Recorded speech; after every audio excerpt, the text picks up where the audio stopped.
As teachers, you want your students to talk and participate in discussions, but how do you structure discussions so that your students take ownership and talk about ideas and information in ways that are meaningful to them while also fostering comprehension of the subject matter? That's coming up in today's video. Hi everyone, I'm Lee Hall from Literacy Teachers, and I'm all about giving you the tools you need to inspire, motivate, and change how your students read and write for academic success. If you're new here, make sure you hit the subscribe button so that you get notifications as I put out new videos each week. So today we're going to be talking about how you can help students take ownership of classroom discussions in ways that support comprehension. I've got 4 tips for you to do here. These are not in any particular order, okay? So the first one is allow students to generate discussion questions and select topics. Now, we want to frame a discussion for the students, obviously. It's not freewheeling, but within that framework, whatever topic we're going to be discussing, it could be they're talking about a book, a reading, a video, a movie, whatever. It's perfectly normal. Oftentimes teachers will generate a list of questions and we'll say these are the questions your group needs to discuss, or your group needs to discuss so many of these questions, right, or so many of these topics.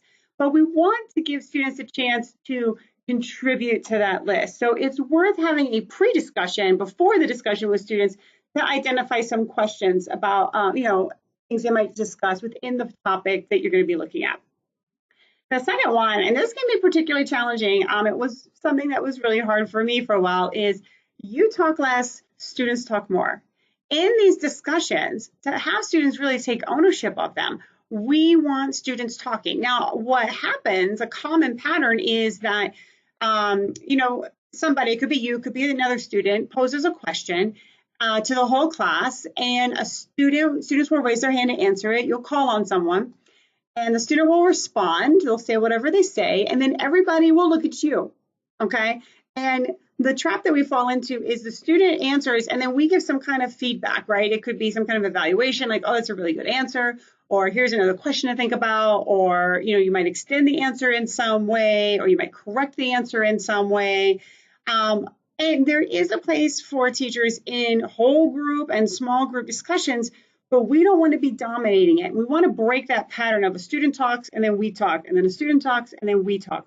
We want it to be more students talking to each other, and then occasionally we very mindfully insert ourselves into the discussion. The third thing to keep in mind is make sure students can see each other. This is very important in helping them take ownership of their classroom discussions. In small groups, that's pretty easy. You're probably pretty used to that, right? Students can sit in some kind of a square shape or sit in a circle and talk to each other. But it's really important in whole class discussions too. You don't want students to have to be turning around, right? Craning their neck, looking behind them when they're interested in what somebody's saying or when somebody's responding to them. Students need to be able to see each other. So you can set that up in a circle, in a large rectangle, however that works for you. Make sure that students can see who's speaking with very minimal effort on their part. And then the last thing that I'm going to advise you to do, my 4th tip, is establish some rules in advance, all right?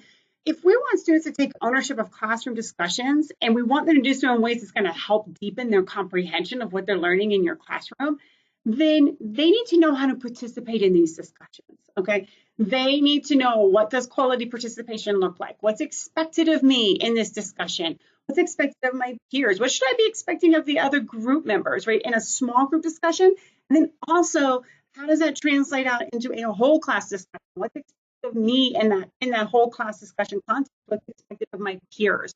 Okay, helping them set some guidelines, some boundaries, some parameters, some expectations is going to allow them to know how to participate. When they know how to participate, then they're able to take more ownership. And when they're able to take more ownership, their amount of talk is going to increase.